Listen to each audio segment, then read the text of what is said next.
evening, everyone.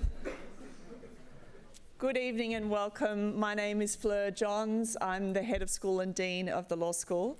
I'm going to say a few words of welcome in a moment, but I wanted to first introduce my colleague, Brendan Louisou, who's going to be delivering the Acknowledgement of Country. Brendan is a Walpiri man from the Northern Territory. His family are recognised traditional owners for country in the Tanami Desert west of Tennant Creek under the Northern Territory Land Rights Act. And Brendan has been a barrister since 2007, as well as working as a criminal lawyer for the North Australian Aboriginal Justice Agency and as an Indigenous rights solicitor with National Children's and Youth Law Centre here in Sydney, and a range of other positions. And we're very delighted that Brendan is now with us working on his doctoral research. Over to you, Brendan. Thank you.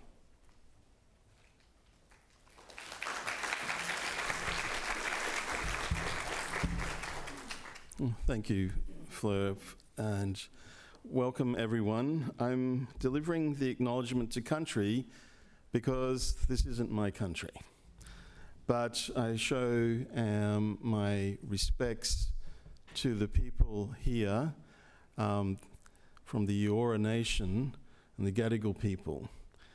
That's one way in which we maintain, I suppose you'd say, our respect and connection to country. That is by acknowledging other nations' country. So really it's a pleasure to be here and to stand here and to be acknowledged by Fleur. And yes, my family are from the Tanami Desert. They're traditional, these terms sometimes get used as euphemisms, if you like, but they really just reflect custodianship. So it's about respect for the country, respect for the land, and showing an acknowledgement to the country. And here, I suppose it's more sanitized in the sense that this is a metropolitan city. It's 5 million people. You might not see First Nations people on a daily basis, but they are here and they are staunch. So reflecting back on why we're here, this university, 175 years. It's an institution. It was created by the bricks and mortar of the land around here that were occupied and still occupied and unceded by the Eora Nation. So thank you, Fleur, and thanks everyone for allowing me this opportunity to acknowledge country. Thank you.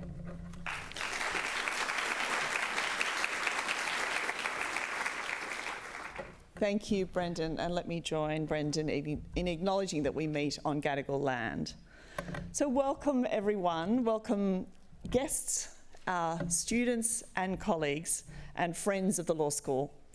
And I wanted to start by saying on this joyous occasion, the warmest congratulations to the more than 100 students that we're celebrating today, as well as 2 university medalists, Julian Edwards and Rachel Lee.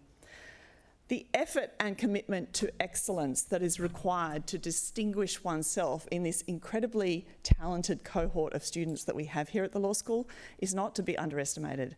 And it's a credit to you and your, and as I said, commitment to excellence that you have attained these prizes today.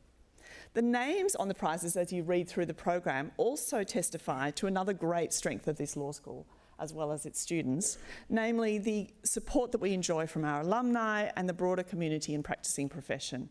And so I also wanted to acknowledge and express our great gratitude for that support. It's been ongoing for many years, and we cherish and regard that broader constituency as very much a core part of our community here in the law school.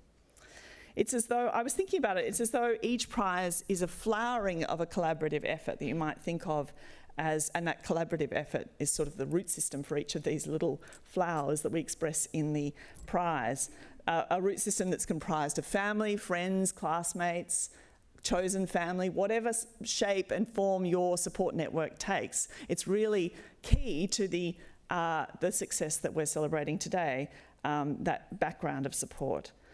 And among that, obviously, one aspect of that that's very key is the support and dedication of our staff who've taught these students and enabled them to realise their talents in the way that they have, in the way that we're recognising tonight, with such commitment and care. So I also wanted to express appreciation for our staff and that dedication to teaching that is so evident here in the law school.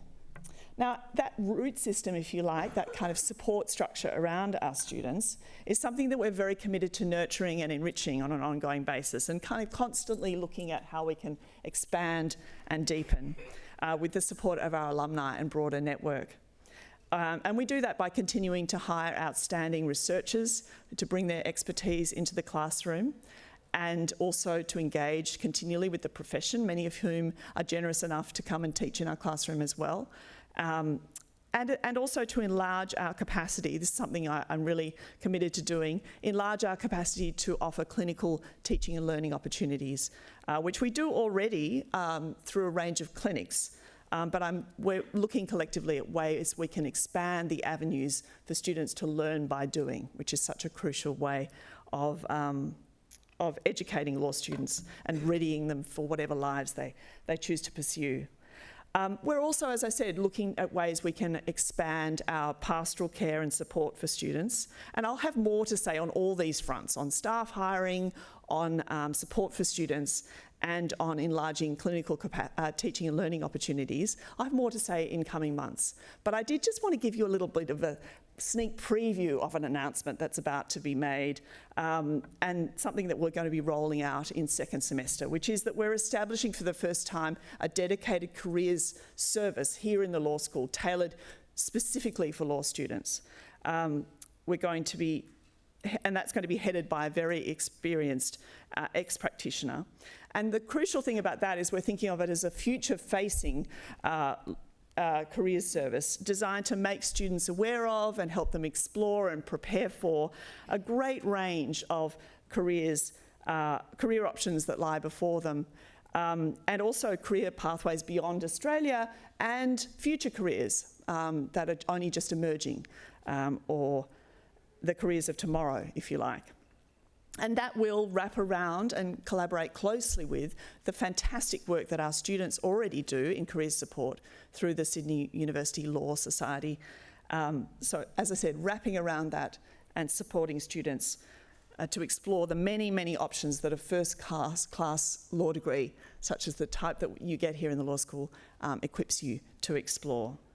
And there will be opportunities for alumni and our friends and supporters in the profession to get involved with that if they so choose, in mentoring and so forth. So if you're keen to hear more about that, by all means get in touch or keep an eye out on our Law Events newsletter for announcements to come.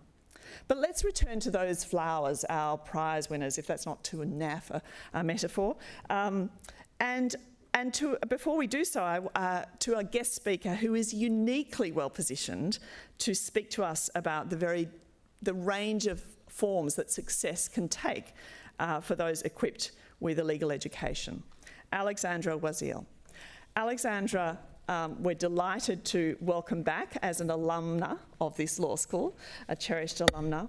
And Alexandra is an award-winning media and entertainment lawyer, not-for-profit board member, and former recovering, perhaps also a little bit current, stand-up comedian who has built an eclectic and fascinating career at the intersection of law, storytelling and social impact, really showing that creativity and adaptability and commitment to public service that we often talk about as to our students in the law school here.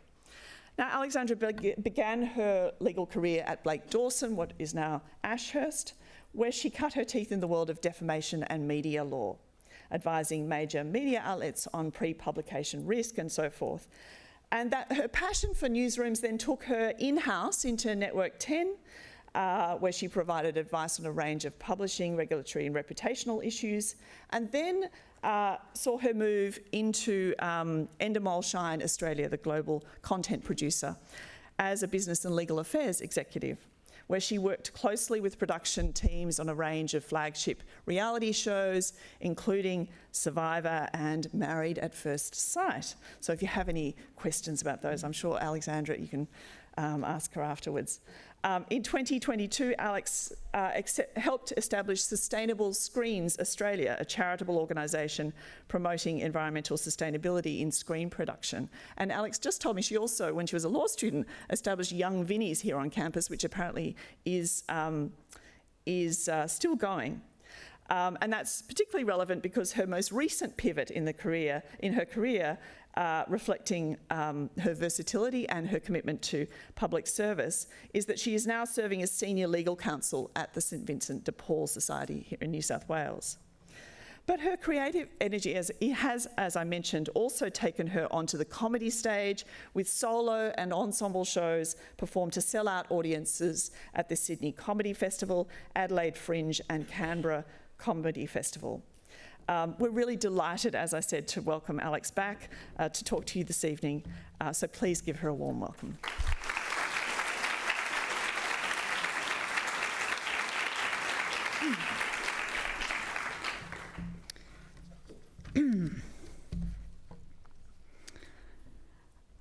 Hello. To start, I'd like to acknowledge the Gadigal people of the Eora Nation, the traditional owners of the land on which we meet, and pay my respects to elders past and present. I'd also like to extend those respects to any First Nations people in the audience tonight. Thank you, Dean. That was a very generous introduction, and thank you for the kind invitation. And good evening, everyone. This is a real honour and a treat. I'd like to take a moment to acknowledge and congratulate tonight's prize winners. So the quality of the candidature, as the Dean mentioned, at this law school is really central to what makes this place remarkable. It also means that if you've managed to nab one of these prizes, it's pretty much tantamount to having reached the speed of light. As with any attempt to move at that velocity, the impacts on the mind and the body are tremendous. So with your loved ones on the sidelines, just praying for your safe return. So congratulations to both the prize winners and their supporters here tonight for surviving that feat. Well done. Right, speech time. So there's this novel by Evelyn Waugh, and it's called Scoop, which I dutifully read as a young, glinty-eyed media lawyer. And the protagonist is this guy called William Boot, who's this sort of hapless, mild-mannered journo who writes these sort of country living columns for a newspaper, sort of rustic musings about, voles and hedgerows and other shy, scurrying woodland creatures. And so in classic comedy of errors style, in a case of mistaken identity, William Boot gets unceremoniously yanked from his idyllic surrounds and is deployed abroad by the proprietor of his paper to report from the sidelines of a distant civil war. It's meant to be this brilliant, cutting satire of journalists and of tabloid journalism of its time.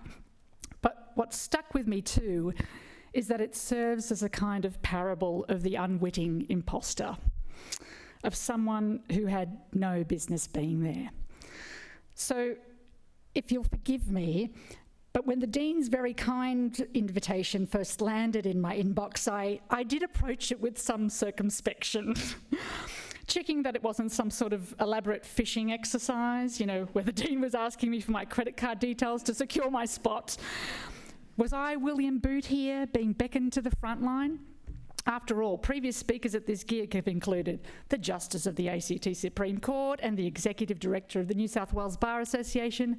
Did they really mean that this year it should be the former lawyer for Married at First Sight? Because I gotta admit, the only robes I've ever dealt with are bathrobes, and they have not always been worn appropriately. I guess what I'm trying to say to you all is I'm not about to give you traditional career advice. If you're in this room, it's unlikely you need any instruction on matters of focus, drive and ambition, except perhaps to counsel you against getting fake married on national TV in a bid to boost your Insta following, as tempting as that may sound. But what I can offer as a humble foot soldier of the law is a few reflections on how to stay human in a profession that doesn't always make space for that, that can quietly squeeze out our humanness if we're not vigilant, whether that's through the win at all costs mentality, or the adversarial mindset, or the tyrannic reign of the billable hour, or our own impossible self-imposed standards of perfection that are no doubt due in part to the crushing weight of family and societal expectation. There might be a few of you shifting uncomfortably in your seats. Don't worry, it gets worse. Well, that neatly brings me, by way of painfully self-indulgent preamble, to my first point, which relates to imposter syndrome. The reality is that we're all William Boot, or at least that's what we feel like a lot of the time. And anyone who tells you otherwise is either lying or not worth sharing a beer with, in my opinion. The thing about calling it imposter syndrome is that it makes it sound oddly personal, disordered even, like some sort of embarrassing rash you're left to manage privately. But it's not just an individual affliction, in my view. It's also structural, it's social. And it's not by accident that it's a phenomenon that seems to thrive in cultures rewarding perfectionism, individualism, and relentless self-comparison. Sound familiar? I won't pretend to know the antidote to this affliction, which seems to plague the legal fraternity with particular vigour. Part of it surely involves us talking more about it, Exhibit A, but the other part may lie in committing to a mindset that resists the urge to constantly compare ourselves with others. And it's a tall ask, I grant you, given that comparison is a deeply ingrained inclination that's arguably led to the evolutionary success of Homo sapiens as a species. But perhaps, just maybe, a promising first step in the right direction may be to avoid LinkedIn. Never a hotter coal has been held to the brow of the professionally insecure than seeing your peers declare how humbled and honoured they are at their latest elevation to the ranks of the perpetually successful. So, if I may suggest, disable notifications and touch grass, as they say. If the old advice is fake it till you make it and then just keep faking it, my retort to that tonight is, you're not faking it, you're worthy, you belong, you've just been labouring under the unfortunate misapprehension that everyone else knows what they're doing.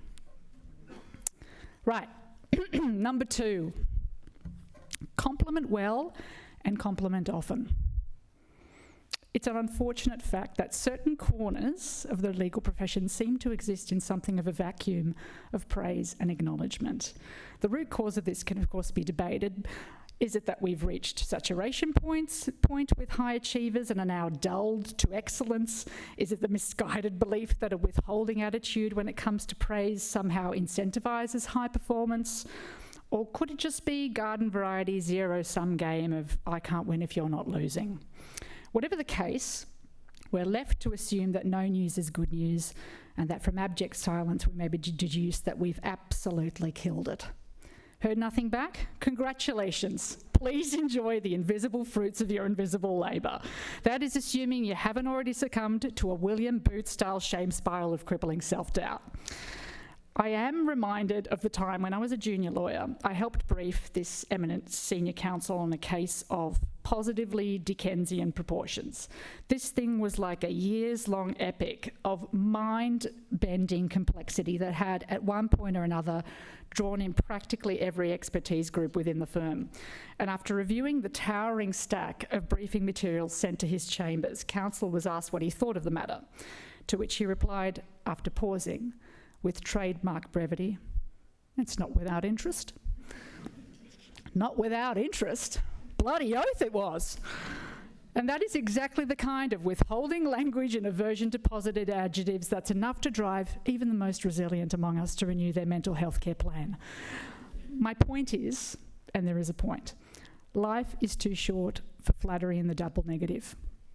So be effusive, be specific, be generous with your praise and without regard for rank. And if you're not inclined naturally in this way, don't fret. Kindness can be intuitive, but it can equally be learned. Either way, the effect is the same. And while such kindnesses have their own innate value, they can also serve as an act of quiet rebellion. It's a modest way of pushing back against a culture that, whether by design or by habit, can sometimes permit itself to run on insecurity. Okay, point number 3, and this is the last one. You don't always have to be right. That's it. No. The trouble with dedicating an entire discipline to teaching people how to apportion blame with surgical precision and advocate for their version of rightness in a blistering showdown of adversarial fervour is that, sure, it produces a weapon in the courtroom, but it can also make you a pretty insufferable dinner party guest. Law school sharpens your mind like one of those fancy Japanese carbon steel knives. It's fine, exacting, it's capable of devastating precision, perfect for filleting logical fallacies, but while it might be put to great use in the heat of battle in court, outside of that context, it's best wielded with restraint. So, if I may ask you to try to have mercy on your loved ones. But even professionally, as anathema as it may seem to your legal training, if you can resist the temptation to always win the argument, it can lead to possibilities you may not have expected. There is something uniquely transformative about laying down your arms mid-face-off and bearing witness to another person's perspective. And let me be clear, bearing witness here doesn't necessarily mean agreeing or ceding your position. It's about listening with curiosity and without an agenda, save for wanting to better understand someone else's reality. It's about listening and at the same time quelling that little voice in your head that is busy formulating the perfect response. And if that act of generosity alone doesn't persuade you, consider these wise words that counsel once told me. If you leave the door ajar, there's no risk of someone kicking it in. And I'll leave it there, lest this descend any further into the Aldi version of a Brené Brown TED Talk that no one ordered. So, congratulations, good luck, be bold, be generous, remember to put down your weapons occasionally, and if we take a cue from our friend William Boot, I'll see you at the front line.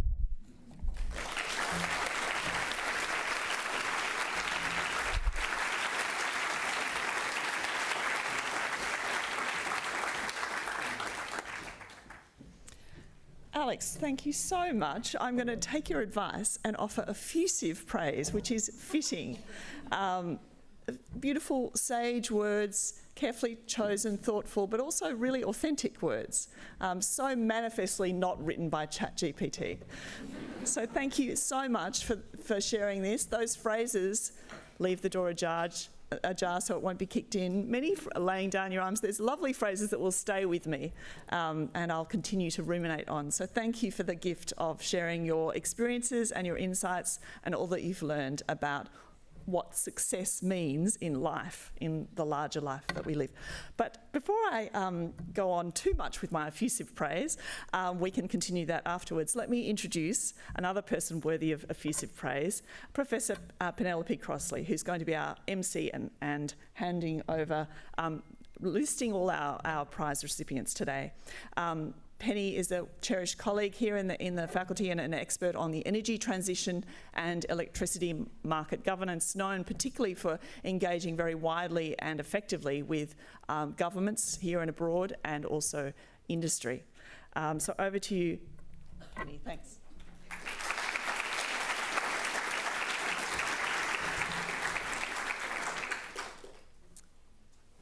So it's my great pleasure and privilege to serve as your MC for this evening, and anyone who has been to these events before knows this is my favourite night in the law school calendar.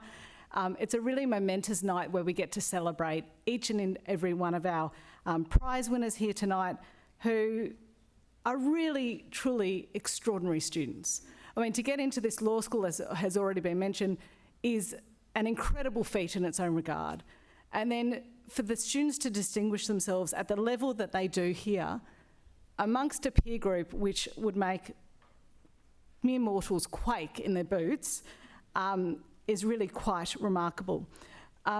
But one thing I just wanted to point out before we do get to the prizes, there's sometimes a perception that our law students, particularly our prize winners, all they do is study. I hear that a lot. Anyone who gets, on the Dean's list, they must just be a nerd and not do anything else outside. So last night, I surveyed 40 of our students who are coming with me to Norway for one of our offshore schools, just to see what our students were getting up to when they weren't in the classroom. And I expected to find bright legal minds. I did, but I also encountered 2 ultra-marathon runners, 4 normal marathon runners. I mean, who's running 100 kilometres in their spare time? 2 professional musicians, a law review director.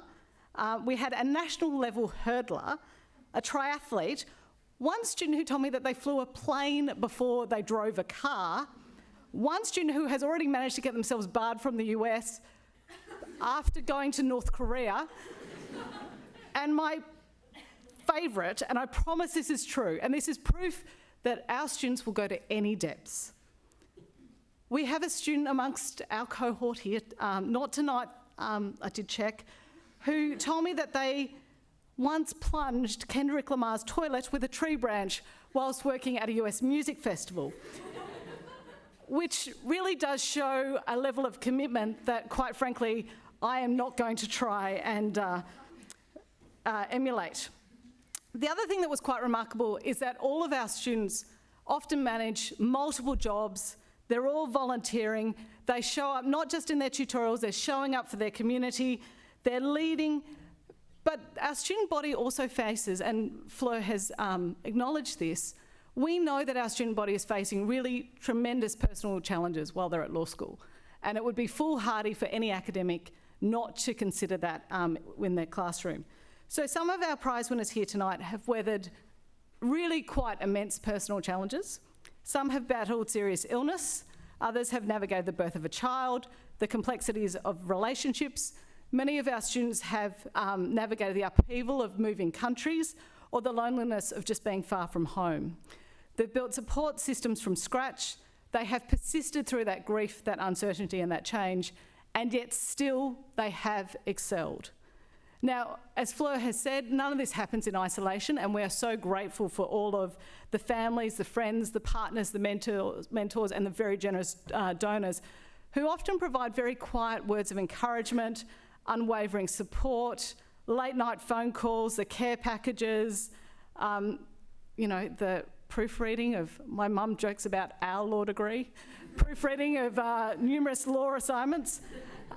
So we really thank you for that, and we know that this degree is often a partnership, not just with the student, but with their family and their support system. So finally, to our students tonight, we are so proud of you, not only for what you have achieved, but for who you are becoming.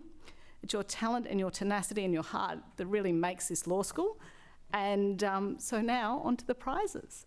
So if I can call upon Fleur and Alex to come up and present the awards. And we have our first prize winner for this evening. We have Robert Aberdeen. Oops, sorry. Robert has won the Walter Reed Memorial Prize number 2 and has also achieved the Dean's List of Excellence for Academic Performance.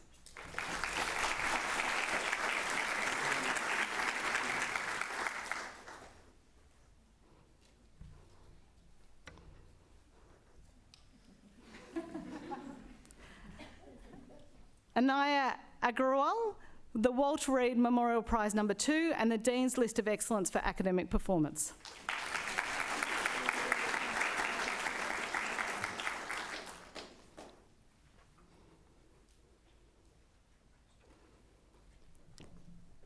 Caitlin Arman, the Walter Reed Memorial Prize number 2 and the Dean's List of Excellence for Academic Performance.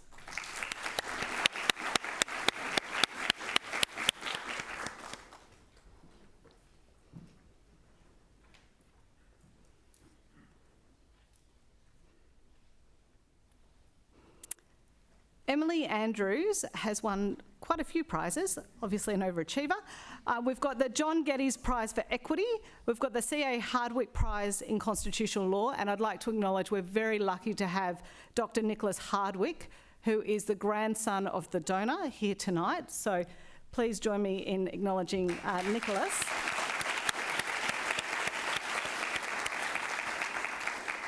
Emily has also won the Pitt Cobbett Prize for Constitutional Law and the Alan and Jean Lillian Neves Prize in Federal Constitutional Law.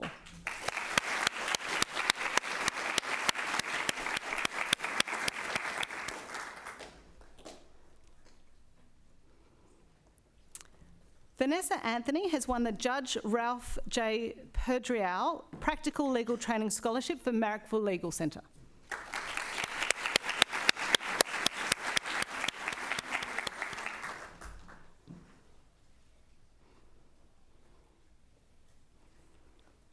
Raventh Rao Balmuri has won the Rosswaite Parsons Postgraduate Coursework Law Scholarship.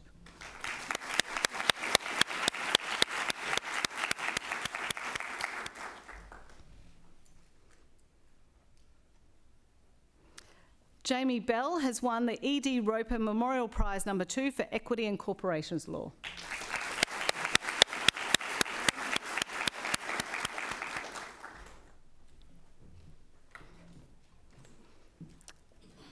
Edward Bell Smith has won the Roy Frederick Turner Scholarship.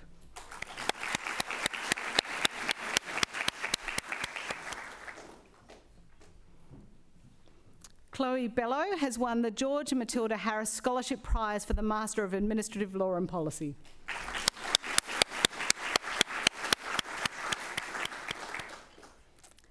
Alina Benz has won the Rosswaite Parsons Postgraduate Coursework Law Scholarship.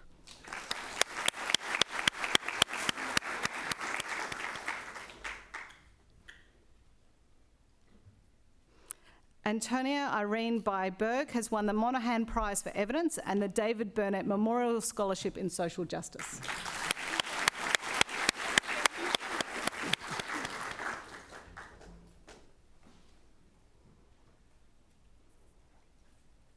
Pooja Bharadwaj has won the Rosswaite and Parsons Postgraduate Coursework Law Scholarship.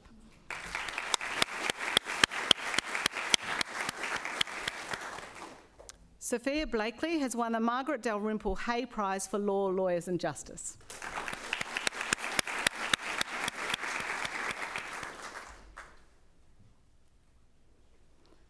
Samuel Bolslawski has won the Walter Ernest Savage Prize for Foundations of Law.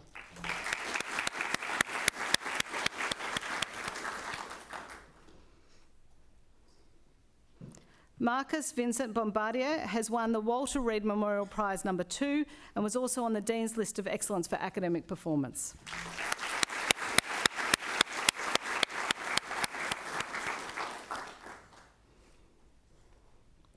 Jasmine Botte Wilson has won the Christopher C. Hodgkiss Prize in Competition Law.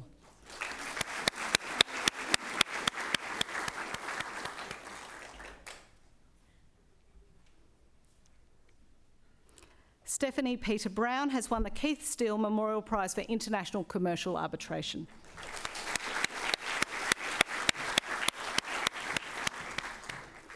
Now, our next prize is sponsored by Miller Prince, which is a fabulous law firm, and they have very generously sent 3 of their lawyers out on a Friday night, which could be a sign that they might be a good place to work. So I'd like to acknowledge that we've got Christopher Kindis, Hannah Barzak and Joshua Delore from Miller Prince. So thank you very much. And the winner of that prize is Alexandra Caddy, who has won the Miller Prince Prize in Advanced Corporate Law.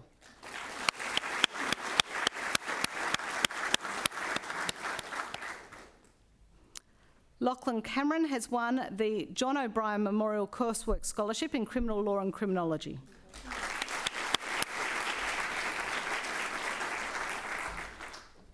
So Pia Chai Sansari has won the University of Sydney Law School Dean's Scholarship.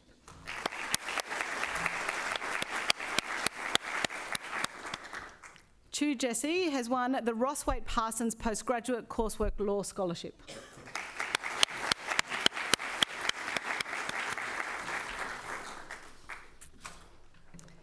Ethan Lockian Choi has won the Charles Herbert Curry Memorial Scholarship for Law Without Walls Sprint Program.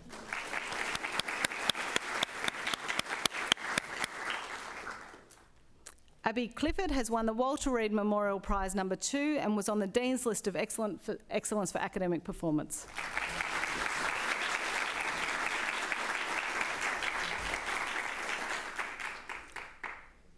Abby Carell has won the Eric Constance Shaw Scholarship for a Regional Rural Law Scholar and Future Leader.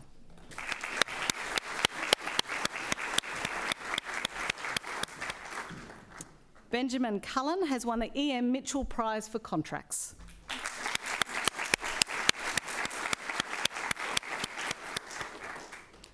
Immaculata Conception Cabrera Condi has won the Walter Reed Scholarship.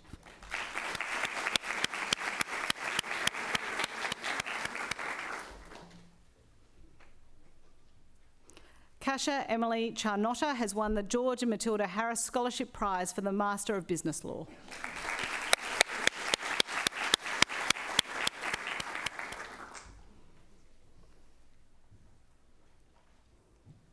Wai Chin Adele Dang has won the Charles Herbert Curry Memorial Scholarship for Law Without Wars Sprint Program.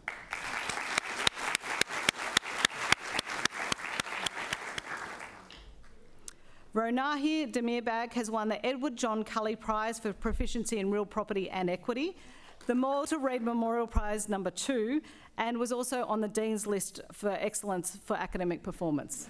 Overachiever.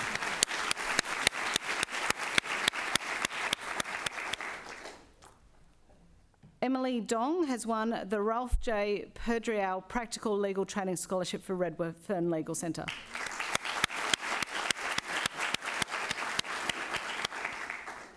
Louisa Dorfman-Konishnik has won the Benjafield and McCallum AO Scholarship.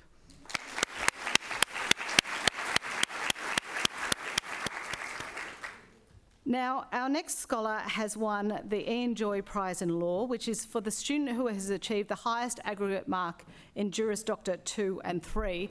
So it should be no surprise to you that Emma Downham has won several prizes. She has won the Ian Joy Prize in Law, the George and Matilda Harris Scholarship Prize for the Juris Doctor, the Playfair Prize in Migration Law, and we're very grateful to have Alex Kaufman, who is the General Counsel for Playfair Visa and Migration Services, with us here tonight, the Walter Reed Memorial Prize number 2, and of course she was also on the Dean's List of Excellence for Academic Performance.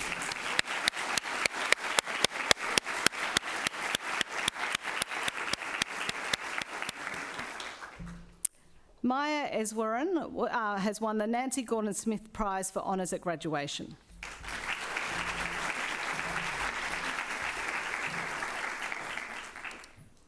Carol Fahoud has won the Longworth Scholarship for the Juris Doctor.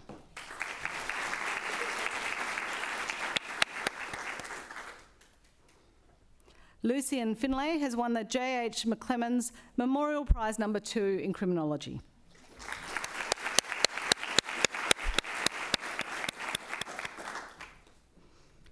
Thomas Fotio has won the Paul Byrne SC Memorial Prize for Advanced Criminal Law.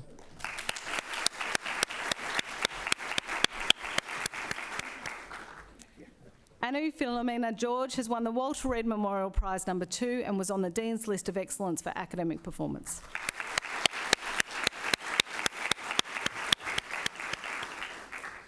Monique Goff has won the Mr. Justice Stanley Veer Toos Memorial Prize for Family Law.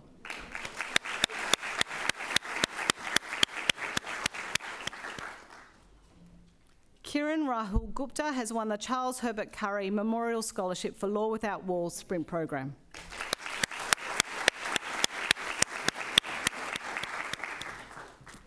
Andrea Guzina is another overachiever who has won the E.D. Roper Memorial Prize number 1 for Equity and Corporations Law, the George and Matilda Harris Scholarship number 1 for second year, the Walter Reed Memorial Prize number 2, and was on the Dean's List of Excellence for Academic Performance.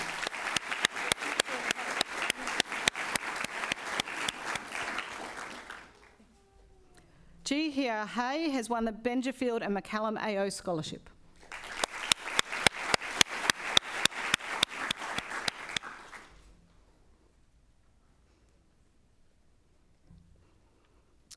Anna Hobson has won the David Burnett Memorial Scholarship in Social Justice.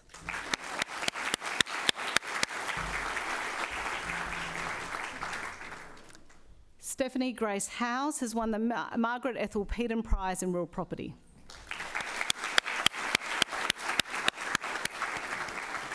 Brooke Kwa has won the Roy Frederick Turner AM Scholarship.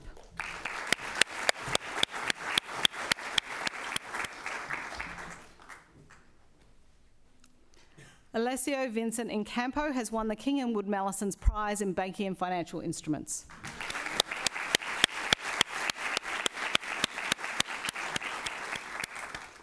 Muskan Jain has won the Christopher C. Hodgkiss Prize in Competition Law.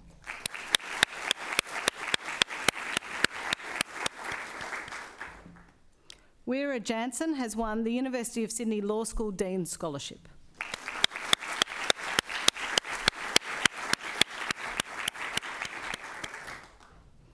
Max Jiang has won the Wigram Allen Scholarship for the Juris Doctor.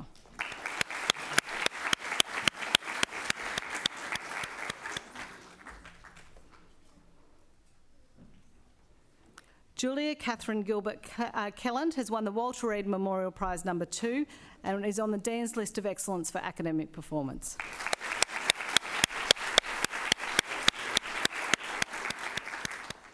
Ibrahim Amir Khan has won the Sir Peter Hayden Prize for the Best Undergraduate Contribution in Constitutional, Administrative or International Law, and he has also won the Alan Bishop Scholarship.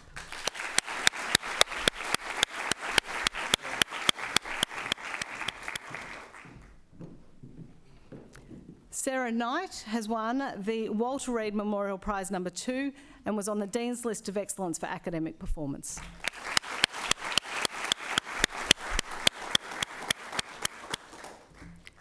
Ambrose Kranitis has won the Walter Reed Memorial Prize No. 2 and was on the Dean's List of Excellence for Academic Performance.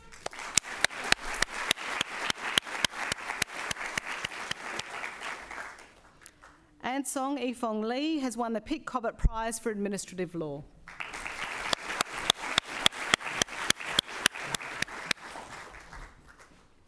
Lara Lee has won the Bruce Panton McFarlane Prize for Insolvency Law.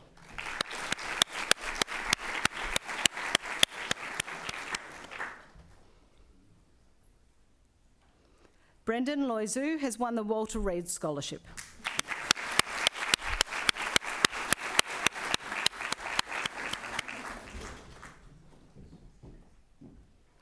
Oscar Luckman has won the John George Daly Prize No. 1B.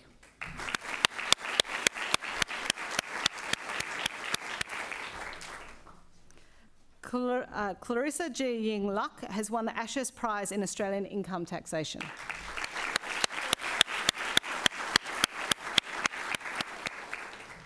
Desmond Yunrung Ma has won the Margaret Ethel Peden Prize in Real Property.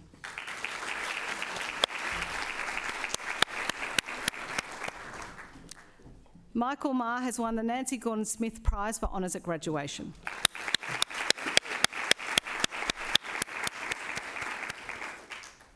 Jodie Helen Matthews has won the Sybil Morrison Prize for Jurisprudence Part 2.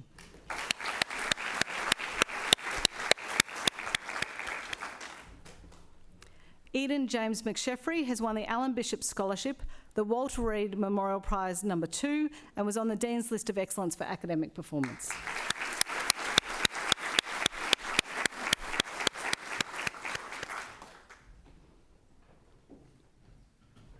Sophia Mendes has won the Peter Patterson Prize.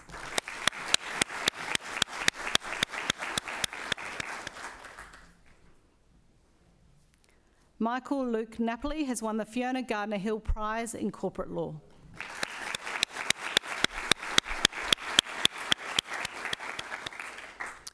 Our next prize is awarded by Harmer's Workplace Lawyers, and it's a prize for labour law, which has been won by Zoe Nutter. But I also just want to acknowledge that we've got Sam Alexander Prideaux, who is one of our alumni who has joined us here tonight from Harmer's to celebrate in Zoe's fabulous win. So thank you.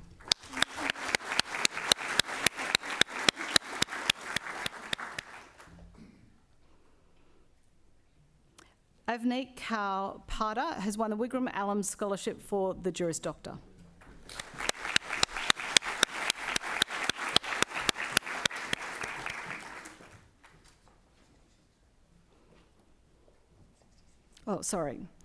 Darcy O'Leary, my apologies, has won the Zoe Hall Memorial Scholarship.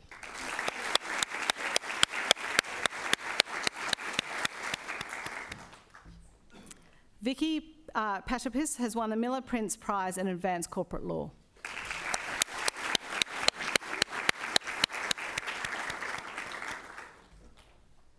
Mei-Ling Parton has won the Pitt Cobbett Prize for International Law, the Edward and Emily McWhinney Prize in International Law, the George and Matilda Harris Scholarship number 2B for the third year of Combined Law.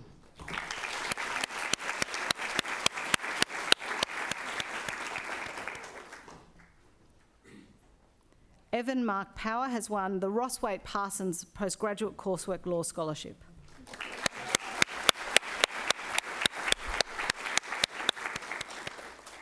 Karina Putri has won the W.A. Cook, Jane Cook and Alfred Godfrey Scholarship.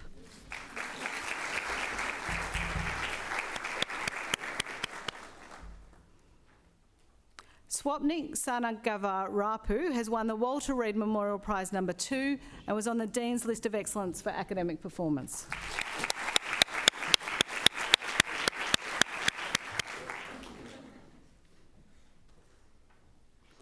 Joshua William Snook Smith has won the Bruce Panton McFarlane Prize.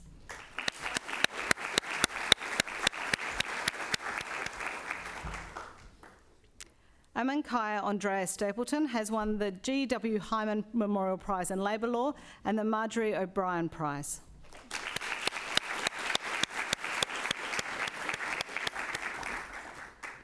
Yuza Sun has won the Rosswaite Parsons Postgraduate Coursework Law Scholarship.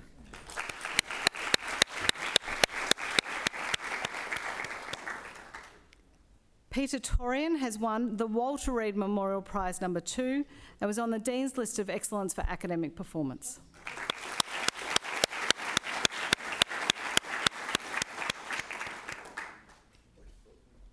Wilson Tai has won the Caroline Munro Gibbs Prize for Torts.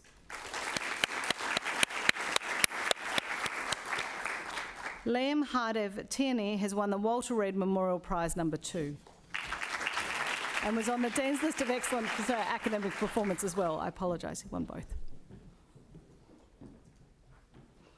Min Kwan To has won the Tomonori Akaha Memorial Prize, which goes to an international student for academic proficiency in equity, the Nancy Gordon Smith Prize for Honours at Graduation, the Walter Reed Memorial Prize number 2, and was on the Dean's List of Excellence for Academic Performance.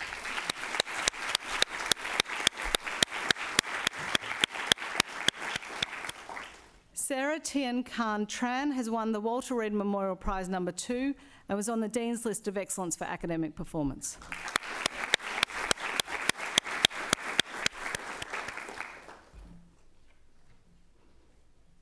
Garanka Trifkovic has won the Walter Reed Memorial Prize number 2 and was on the Dean's List of Excellence for Academic Performance.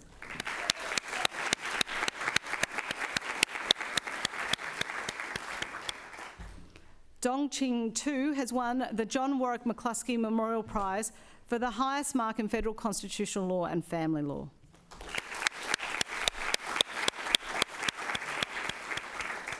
Jose Luigi Turco has won the Wigram Allen Scholarship for the Juris Doctor.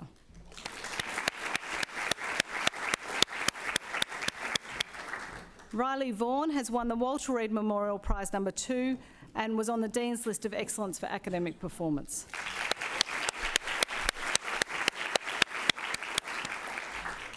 Ravi Prakash Vyas has won the W.A. Cook, Jane Cook and Alfred Godfrey Scholarship.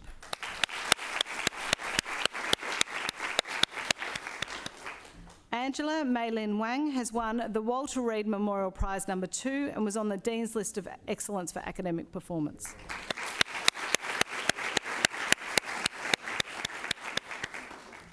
Charlie Ward has won the Justice Peter Healy Scholarship.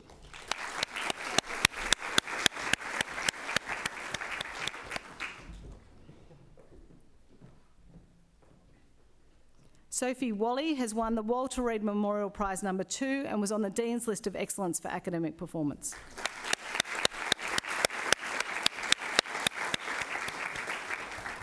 Christine Angela White has won the Mr Justice Stanley Veer Toos Memorial Prize for Family Law.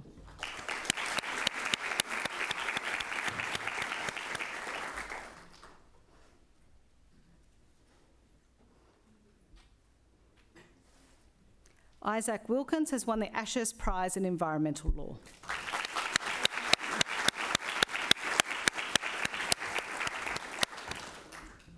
Liam Wong has won the Ashurst Prize in Advanced Taxation Law.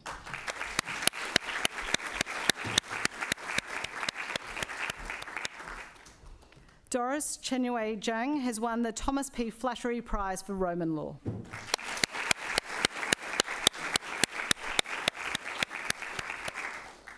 Jennifer Zhang has won the Rosswaite Parsons Postgraduate Coursework Law Scholarship.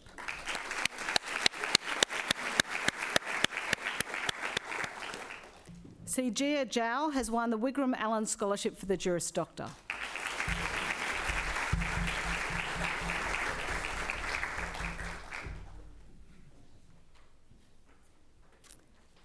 And that brings us to our university medalists.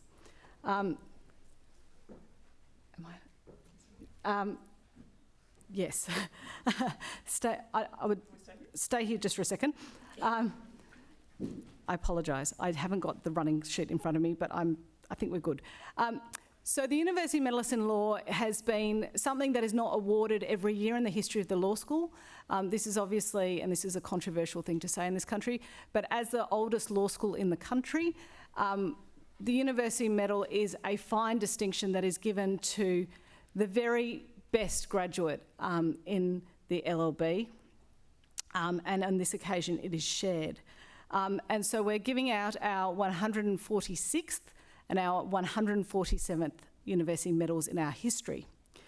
The University Medals tonight are going to Jules Edwards, who has won and who is appearing virtually, after producing an honours thesis entitled The Equal Interests of Injured and Non-Injured States for Communitarian Norms.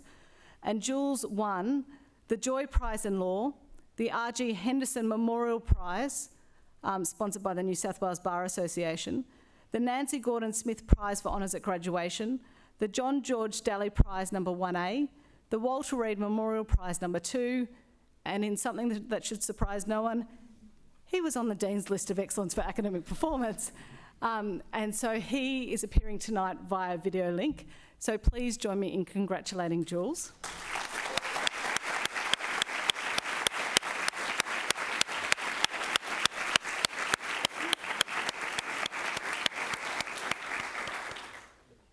Good evening, Professor Johns, distinguished guests, members of staff, donors, families, friends, and prize winners.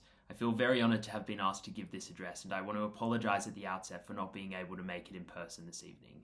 I'm currently working in Paris, and unfortunately we had a hearing coincide with the dates of the ceremony, which meant that I wasn't able to make it back in time. I also want to take this opportunity to congratulate Rachel on her extraordinary achievements. I feel very, very honoured to have our names side by side on this award.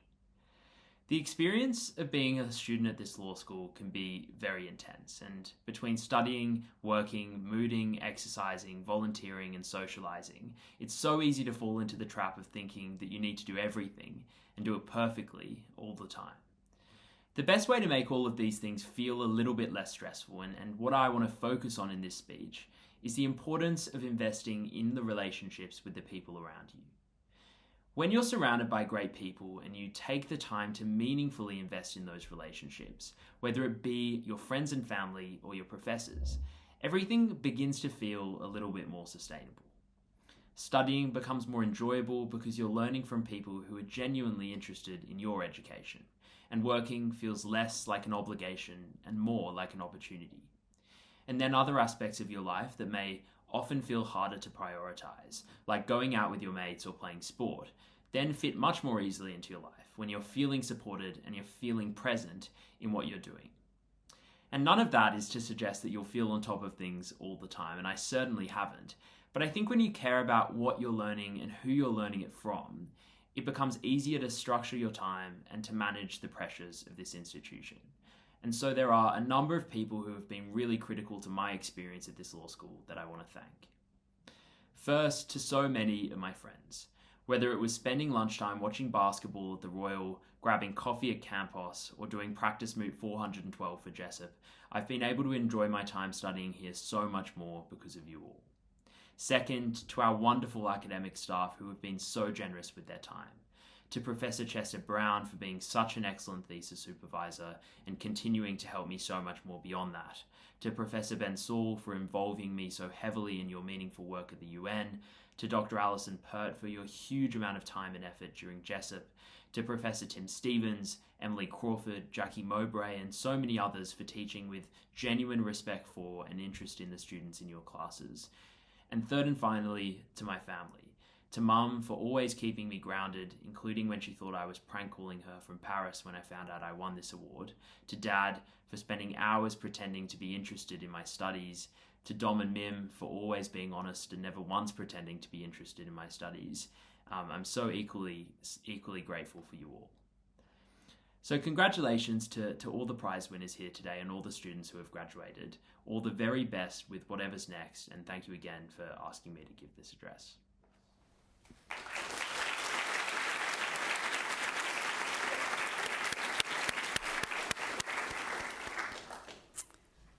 The other university medalist this year is Rachel Louise Lee. Now, Rachel produced a thesis called Procedural Fairness in Chapter 3 Court Proceedings, Balancing Competing Public Interests in Constitutional Challenges to Secret Evidence Laws. Important work indeed. She also won the Joy Prize in Law, the Rose Scott Prize for Proficiency at Graduation by a Woman Graduate, the Nancy Gordon Smith Prize for Honours at Graduation, and the Sir Dudley Williams Prize. Please join me in welcoming Rachel up to the stage.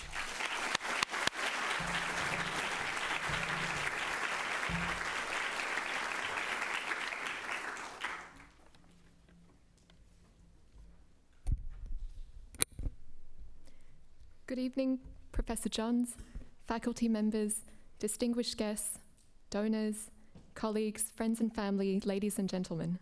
I'm very honoured to receive this award jointly with Julian, and I'd like to give my warmest congratulations to you, Jules, and to every prize winner this year. It's a huge achievement to be here, and I know how much hard work goes into every stage of this degree.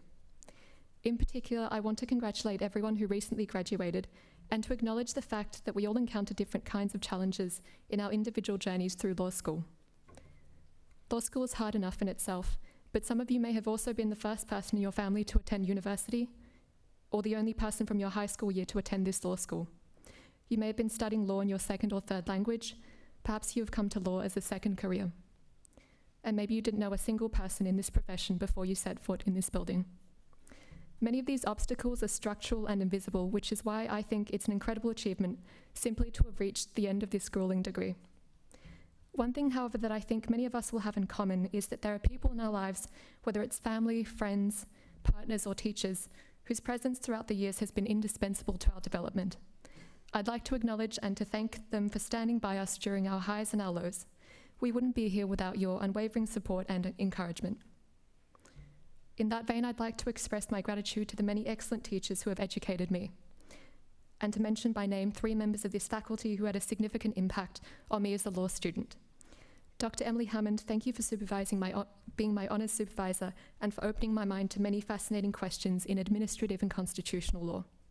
Professor Andrew Edgar, thank you for instilling in me a love for public law and for supervising one of my first research projects. And Professor Kevin Walton, who I took multiple jurisprudence classes with, thank you for your generosity and your dedication to your many students. I consider you an exemplar of the highest quality of teaching. And finally, thank you to my first teachers in life, my mum and dad, who, when they were my age, made the courageous decision to begin a new life in Australia so that their children could have the opportunities that they never had. I'm so grateful for your sacrifices and your unconditional love. I'd like to conclude on a candid note about my time at Sydney Law School. In my 6 years here, I made some wonderful friends and had so many thought-provoking conversations, but it would be remiss of me not to talk about the stress, anxiety, and exhaustion that always simmered beneath the surface for me. In my first few years, I felt overwhelmed by the sheer volume of reading material. There were weekends where I would skip dinners and catch-ups with friends so that I could be a fixture in the law library, just in order to redeem myself from what I perceived to be a subpar mid-semester result. During exam season, I would go into self-imposed isolation and ignore my mum's desperate pleas for me to eat a vegetable once in a while and to go outside for a walk. I wish I could go back in time to give myself some perspective in those moments, because it can be so easy to lose sight of what is important when you're in an environment where everyone is extraordinarily bright and diligent. For those of you who have a few years of study left, I urge you to prioritise your health and your relationships, because there are so many beautiful things to experience and cherish outside of your studies.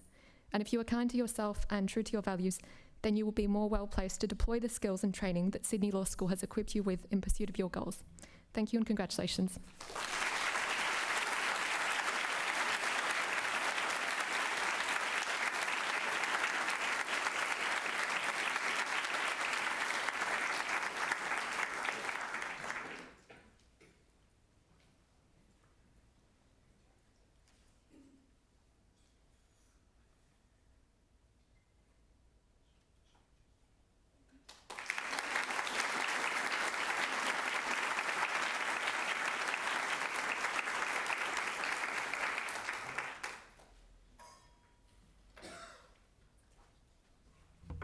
So thank you to Jules and Rachel for speaking with such candour and humanity. There's kind of a theme. I felt like the three speeches really spoke to each other in a beautiful way about the importance of relationships and teaching relationships, but also friendships and broader engagement as part of law school life. Thank you. It takes courage to say that, so thank you for that. Thank you also to, and let me say again how immensely proud we are of all the prize winners here tonight. Congratulations to you all, and I hope that you enjoy the celebration. For many of you, this has been a big week with graduation as well, so much to celebrate, and as I said, we are incredibly proud of you and happy to celebrate with you. I also want to say a particular thanks again for our keynote speaker, our guest speaker, Alex Waziel, and also to Penny for so capably emceeing tonight. And again, thank you to all the friends and family and donors of our prize who've taken time to be here tonight on this rainy night. I want to also invite you to join us for canapes and drinks in the foyer outside, where we'll be entertained by a trio from the Conservatorium of Music, Oscar Peterson on bass, Liz Player on voice, and Thomas Odell on piano. And before doing that, I wanted to have two quick notes.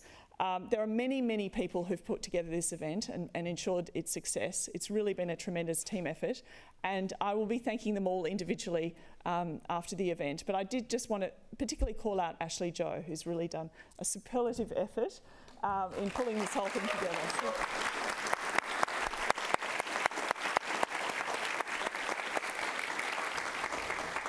thank you. So to our donors and prize winners, we're going to do a group photo, so please stay for a moment for that. And then to everyone else, please join us in the foyer for drinks. Thank you again.